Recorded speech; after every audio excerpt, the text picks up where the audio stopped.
चलो let's start again. तो in the previous lecture या प्रीवियस सेक्शन में हमने क्या पढ़ा था, हमने ये देखा था कि number of atoms in unit cell कैसे कैसे कैलकुलेट करते हैं। प्रिमिटिव के लिए उसका वैल्यू 1 आ रहा था, बॉडी सेंटर्ड क्यूबिक के लिए हमने कैलकुलेट किया था तो वेब वैल्यू आ रहा था 2, as well as face centred cubic के लिए इफेक्टिव नंबर ऑफ एटम्स जो एक यूनिट सेल में लाई कर सकते हैं वो आ रहा था 4, एंड एंड सेंटर्ड क्यूबिक के लिए इफेक्टिव नंबर ऑफ एटम्स जो लाई कर सकता है जो आता है वो उसे बोलते हैं क्या, उसका नंबर है 2, राइट। तो इन सारी चीजों के बाद अब हम क्या करने जा रहे हैं,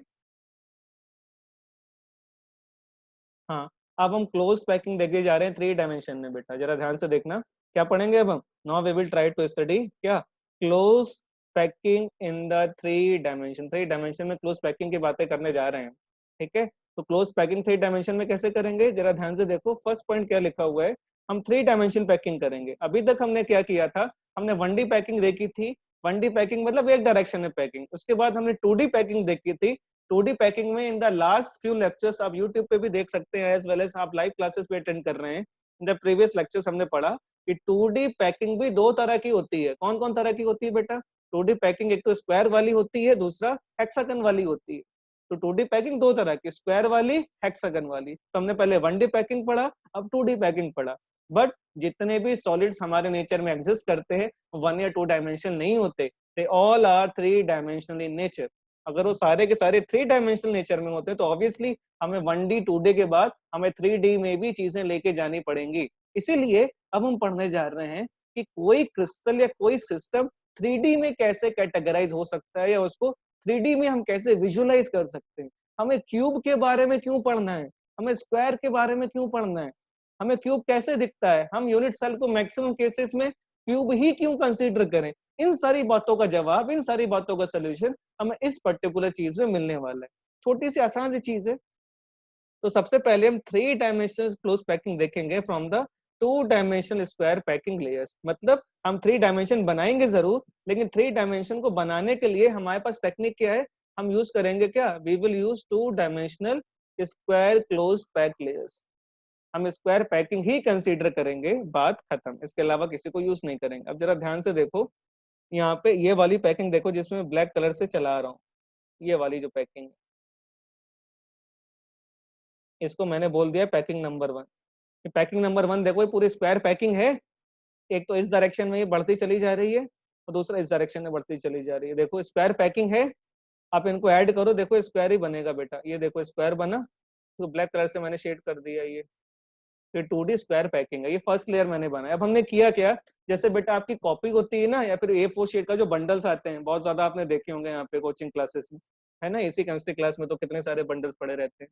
तो ऐसे ही जो पेपर के बंडल्स होते हैं वो रखे कैसे जाते हैं जरा सिस्टम में ये बताओ। एक पेपर रखा होता है, just look at the screen, मेरी तरफ देखो। एक पेपर पड़ा है, उसके जस्ट ऊपर बिल्कुल सिमेट्री के साथ दूसरा पेपर पेस्ट होता है, उसके ऊपर एक तीसरा पेपर, सिमिलरली चौथा पेपर, सिमिलरली पांचवा पेपर। ऐसे कर करके खूब सारे पेपर की गड्डी बना दी जाती है और पूरा उसका एक एक सरफेस दूसरे सरफेस का बिल्कुल बहुत अच्छी तरीके से बाइंड होता है। इधर भी हमने यही किया है कि यहाँ पे एक स्क्वायर क्लोज पैकिंग को उठाया है, उसको दूसरी तीसरी स्क्वायर क्लोज पैकिंग के साथ पेस्ट करते चले गए। जैसे ये वाली देखो जो मैं बना रहा हूँ, ये वाली जो पैकिंग है जो फर्स्ट के पीछे पड़ी हुई है, जो मैंने रेड कलर से दिखाया हुआ है, ये सेकंड टाइप की स्क्वायर पैकिंग दिख रही है। देखो पहले फर्स्ट वाली एज ए स्क्वायर, उसके बाद सेकंड वाली ये भी एज ए स्क्वायर, ठीक है। अब इसके पीछे थर्ड वाली देखो, थर्ड वाली मैं अलग कलर से बनाता हूँ, I should use the green colour, right. ये वाला देखो ब्लू कलर है इनफैक्ट, ये वाला जो पैकिंग है, ये थर्ड लेयर प्लेस्ड है।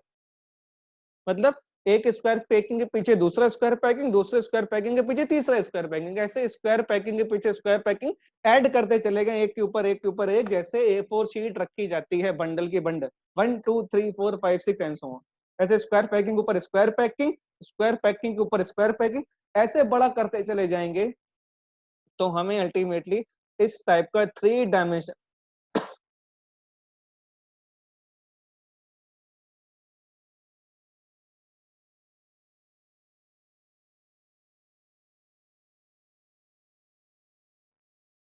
तो इस टाइप का अगर हम पैकिंग देखते जाएंगे तो हमें एक स्क्वायर पैकिंग के पीछे दूसरा स्क्वायर पैकिंग, स्क्वायर पैकिंग के पीछे स्क्वायर पैकिंग देखते चले जाएंगे, हमें 3 डायमेंशन में इस तरह का पैकिंग मिलने वाला है ना। अब यहाँ पे क्यूब कैसे बन रहा है जरा देखो, ये सब मैं हटा रहा हूँ 1 2 3 4 5। बस किया क्या, एक स्क्वायर पैकिंग के पीछे दूसरा स्क्वायर पैकिंग मैंने रखा है। अब मैं क्या कर रहा हूँ जरा ध्यान से देखो, इस क्यूब का सेंटर, जिसको जिसको मैं हाईलाइट करूँ, इस क्यूब का सेंटर, ये सेंटर, इस वाले का सेंटर, इसका सेंटर, इसका सेंटर, ऐसे मैंने 6 क्यूब के सेंटर्स को उठाए और इनको मिला दिया और कोशिश करने की कि भाई यहाँ पे बनने क्या वाला है। ये देखो जरा, इन्होंने भी बना के दिखाया बेटा, लेकिन मैं आपको विजुलाइज करवा रहा हूँ, and visualisation is the most important thing. देखो हमें क्यूब यूनिट सेल ही क्यों पढ़ना है, क्योंकि बेटा यहाँ पे देखो, जो एटम एटम को मिलाने वाली, जो एटम्स के सेंटर को मिलाने वाली लाइंस है ना बेटा, इन एटम के नियरेस्ट एटम के सारे सेंटर्स को मिलाओगे तुम्हें एक तरह का नया डायग्राम मिलेगा, रेगुलर डायग्राम, जो क्या होगा, that will be the cube actually. इसीलिए हमने स्टार्टिंग में पढ़ा था कि मैक्सिमम केसेस में हम सॉलिड स्टेट में यूनिट सेल को अपनी क्या कंसिडर करेंगे, I will consider it as a cube. ठीक है, जरा ये बताओ ये क्या 3 डायमेंशन पहली क्लोज पैकिंग समझ आई सबको? Please raise your hands, comment section में बताइए। और अगर ये समझ आ गया है तो जरा फटाफट इस टाइप के फोटो का आप कोऑर्डिनेशन नंबर बताइए जरा। समझ आ गया, that is quite good and that is quite appreciable from my side. इस पैकिंग का कोऑर्डिनेशन नंबर बताइए तो मजा आएगा। 12 नो, अटेम्प्ट अच्छा था, थोड़ी सी गलती कर दी, रोल नंबर 29 है आपने। 12 मतलब अब ऑलमोस्ट हो। 8 नहीं, 8 ज्यादा गलत हो गया 12 से actually.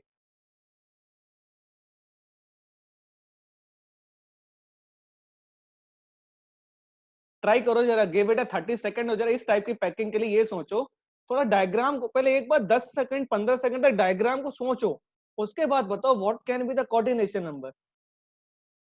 Roll number 58, you got the answer is correct. इसके लिए कोऑर्डिनेशन नंबर 6 आएगा बेटा। कैसे देखो जरा, जिसको मैं क्रॉस कर रहा हूँ, इसको कितने आइटम यहाँ पे टच कर रहे हैं बेटा, 1 2 3 4, ये 4 आइटम टच कर रहे हैं। अभी जो क्रॉस वाला आइटम है बेटा, इसके पीछे भी तो एक आइटम होगा। क्या बोला मैंने, जो क्रॉस वाला एटम है इसके पीछे भी एक एटम होगा। अब जो क्रॉस वाला है उसके एक आगे भी तो एटम होगा, तो क्रॉस वाले को उसके प्लेन में टच करने वाले 4 एटम, क्रॉस के पीछे वाला एटम, क्रॉस के आगे वाला एटम, तो टोटल कितने एटम्स हो गए जो क्रॉस वाले एटम को टच कर रहे हैं, दैट इज 6। इसीलिए इस टाइप की पैकिंग के लिए कोऑर्डिनेशन नंबर कितना होता है बेटा, कोऑर्डिनेशन नंबर इज द 6। अरे बोलो भाई कोऑर्डिनेशन नंबर। और ये कंसेप्ट समझ आया सबको?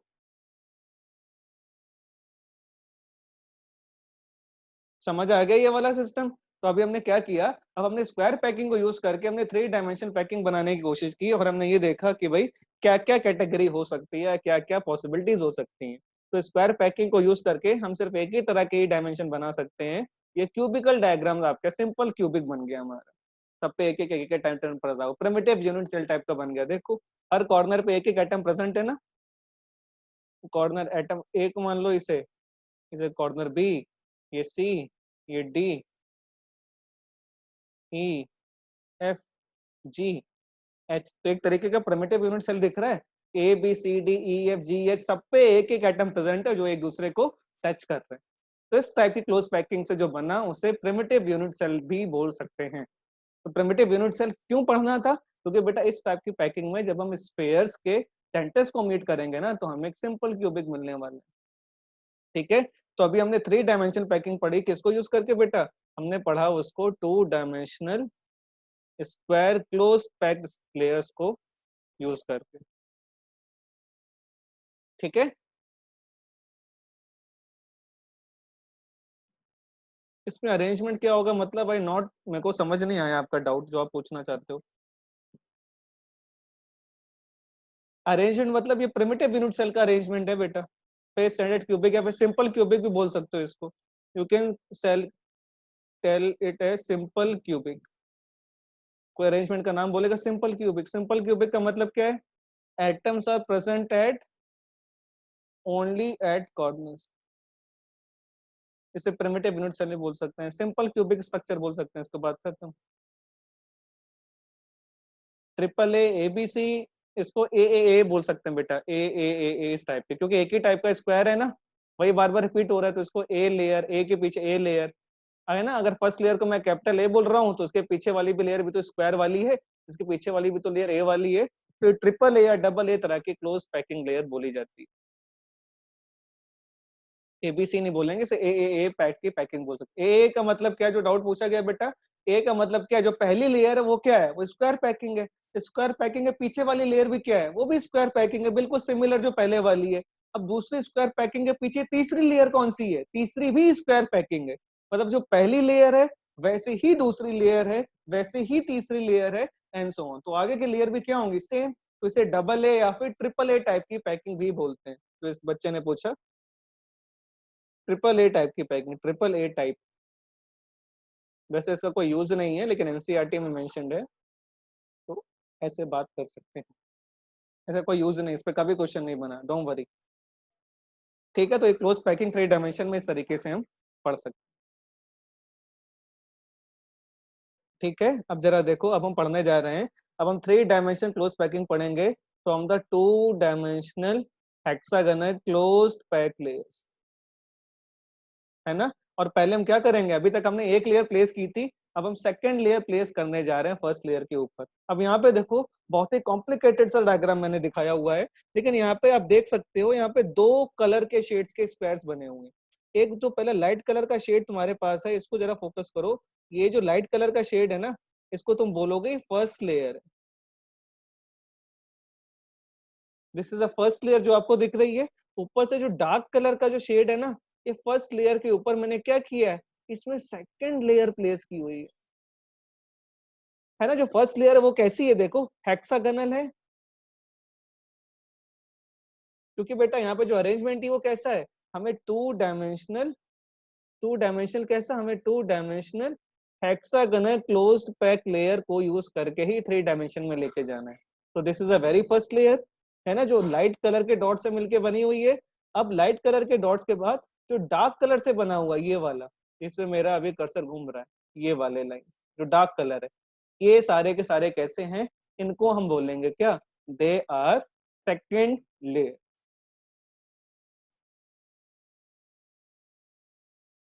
ठीक है, तो अभी मैंने फर्स्ट लेयर के ऊपर सेकंड लेयर प्लेस की हुई है, तो इस तरीके से हमें चीजें दिखने वाली हैं। ठीक है, फर्स्ट लेयर के ऊपर सेकंड लेयर प्लेस करी तो समझ आया, थोड़ा 10 से 15 सेकंड तक डायग्राम को अच्छे से देखो। फर्स्ट लेयर में अलग अलग तुम्हें चीजें दिख रही है, मतलब ये एज्यूम करो फर्स्ट लेयर है, उसके ऊपर सेकंड लेयर पड़ी हुई है, जो लाइट इंक से सर्कल्स बने हुए हैं वो फर्स्ट लेयर है। फर्स्ट लेयर के ऊपर सेकंड लेयर पड़ी हुई है जो डार्क कलर के इंक से बना हुआ है ना। अगर तुम्हें थोड़ा देखना चाहते हो, तुम विजुलाइज करना चाहते हो, तो मैं इसमें कलाकारी कर सकता हूँ। क्या कलाकारी कर सकता हूँ बेटा, जरा देखो, मैं ब्लैक कलर से सर्कल बना सकता हूँ जो बैकग्राउंड में, थोड़ा सा मैं इसे कलाकारी कर सकता हूँ। अगर आपको विजुअलाइजेशन में समस्या आ रही है तो मैं कुछ सर्कल्स ड्रॉ कर सकता हूँ।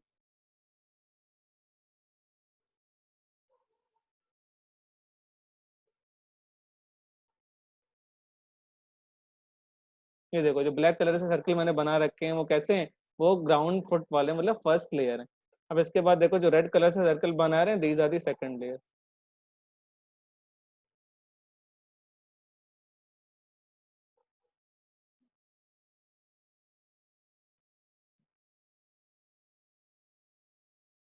ये सेकंड लेयर प्लेस है।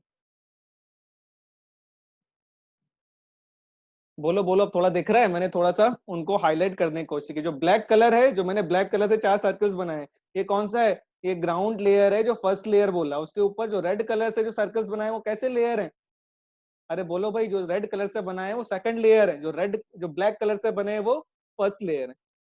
ठीक है, थोड़ा सा विजुअलाइज हो रहा है।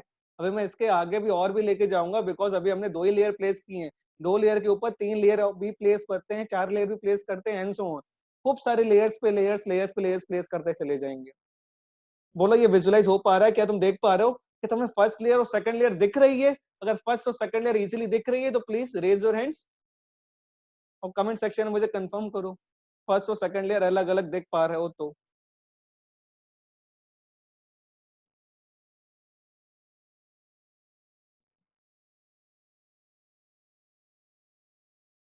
ओके कूल, आप लोगों को इजीली चीजें दिख रही हैं।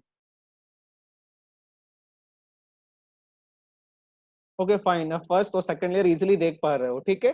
अब जरा ये देखो, फर्स्ट और सेकंड लेयर के फर्स्ट लेयर के ऊपर सेकंड लेयर प्लेस करने से हमें दो तरीके के अरेंजमेंट मिल रहा है। तुम देख सकते हो यहाँ पे दो लेटर लिखे हुए हैं, एक तो कैपिटल टी लिखा हुआ है और एक कैपिटल ओ लिखा हुआ है। कैपिटल टी का मतलब है तुम्हें कुछ ऐसे वर्ड्स मिलने वाले हैं जो टेट्राहेड्रल वर्ड्स हैं, एंड कुछ ऐसे वर्ड्स मिलने वाले हैं जो कैसे वर्ड्स हैं, ऑक्टाहेड्रल वर्ड्स हैं। और टेट्राहेड्रल ऑक्टाहेड्रल वर्ड्स के बारे में हम डिस्कशन करेंगे in the very next class. अब नेक्स्ट क्लास कब होगी वो आपको मैं ग्रुप में तुरंत अपडेट कर देता हूँ, don't worry about all this, ठीक है। टेट्राहेड्रल ऑक्टाहेड्रल वर्ड्स बनेंगे, इसके बारे में हम नेक्स्ट क्लास में बात करेंगे, कोऑर्डिनेशन नंबर 4, ठीक है। तो आज की क्लास हम यहीं पे रैप अप करते हैं। सो आई होप जितनी सारी चीजें कवर्ड है वो आपको अच्छे से समझ आ गई होंगी। Thank you all.